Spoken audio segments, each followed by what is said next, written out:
My name is Jim Elliot. I'm the president and founder of Diveheart. And Diveheart is a nonprofit, 501c3, volunteer-driven organization whose mission is to use scuba diving as a tool to build confidence and independence in children, adults, and veterans with disabilities. See, scuba diving is the only activity in the world where there's no gravity.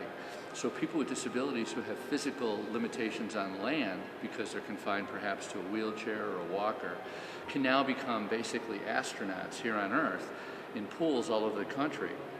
Then what we do with individuals is get them ready and we take them on a life-changing scuba adventure trip. And we go to some place like the Florida Keys or Cozumel.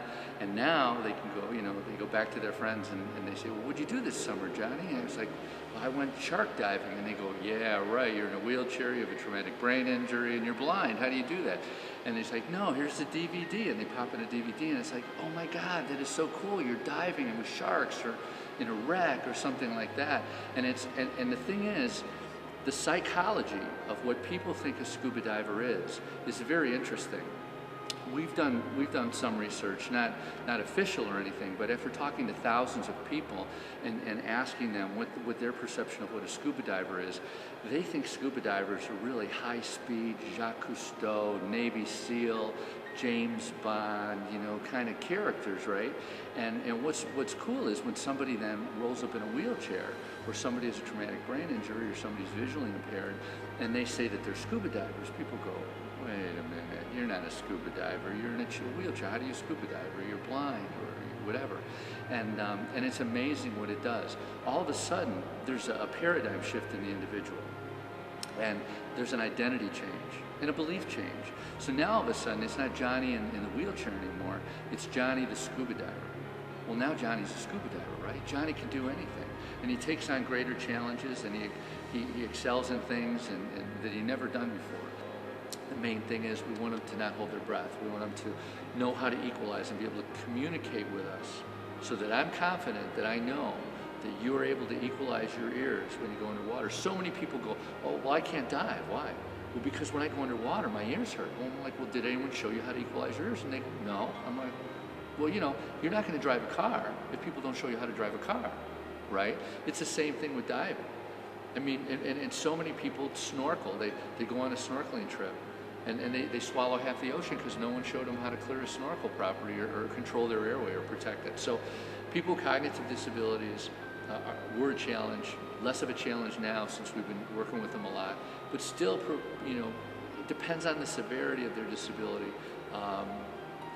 They still propose a challenge. And because traumatic brain injuries and autism and some of these cognitive impairments manifest themselves in so many different ways, you go in and you have to totally assess who you're dealing with and what their limitations are, what their abilities are. Try to assess what they need, if we need to talk to parents or we need to talk to caretakers or spouses or whatever, to make sure we understand what they need and what the best way is to communicate them. Or maybe we have to train a family member or friends or siblings first and then get them in the water with the individual. We do that as well. And this is a kind of activity that really you can bring people, your family with, so get everybody involved.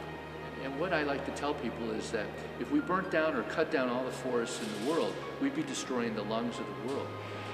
Well, the more that we destroy the oceans, and so many of us don't realize what's going on below the surface of the water in our lakes and our oceans and our waterways.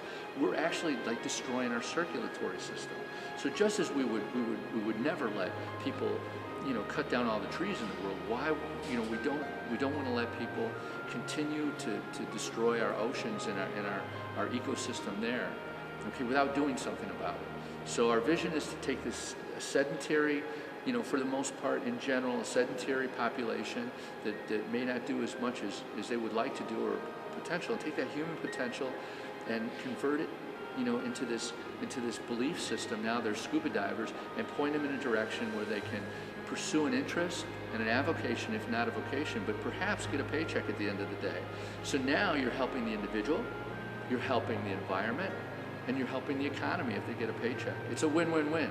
Everybody I talk to in the government, in the military, doctors and professors, all over the world that I've talked to about this are going, Jim, we don't see any downside to this at all, and there isn't. All we need actually is some more volunteers and more money, and we can spread this around the world, and that's our goal with Diveheart.